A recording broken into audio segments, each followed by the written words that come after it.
Hey, I'm not saying that the guy in charge of Venezuela and his wife, are good leaders. I mean, I don't know of any good leaders in any countries of the world. I did think Jacinda from New Zealand seemed like a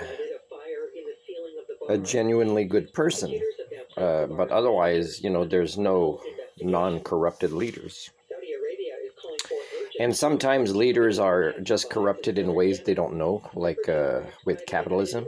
Like Prime Minister Carney, for example. He really sees himself as a good person, but he doesn't realize that his ideology illnesses are only going to benefit Canada as a whole or its elites, but they're not going to reduce the divide between the rich and the poor.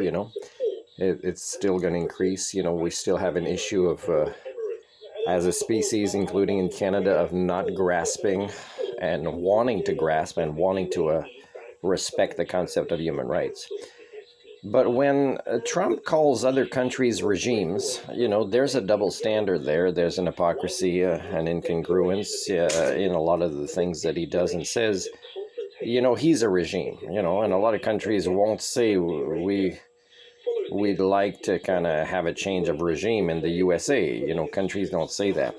When Trump goes to criticize the UN, but he's not going to leave the UN and he's going to break the rules of the UN because he's got too much power in the UN, like this is proof he's a regime, right? If you want to use that word in a negative way, somebody who leads a regime will go criticize an international organization while manipulating its way through it, including by breaking its rules and using, its veto as much as possible. So,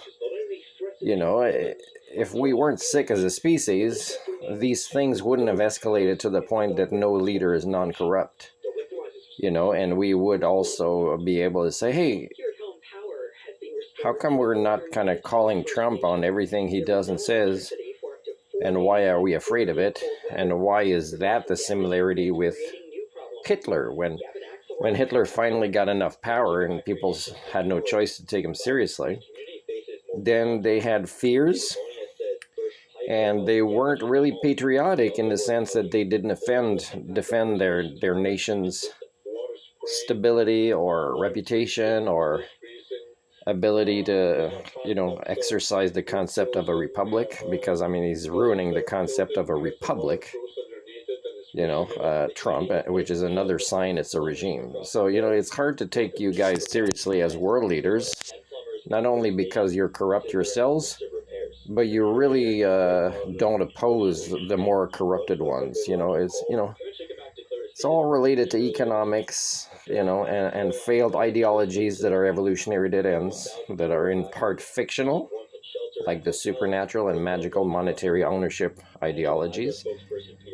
But they're also popular because they allow for a divide in status and power among people in every country. Because there's still so many of you that would prefer having power over others instead of, respecting everybody's human rights. That's how you have failed as a people primate species, and I can point out how that's your norm for multiple more decades, and it isn't gonna sink in. And if it does, you're not gonna make a change, and that's the species I share DNA with.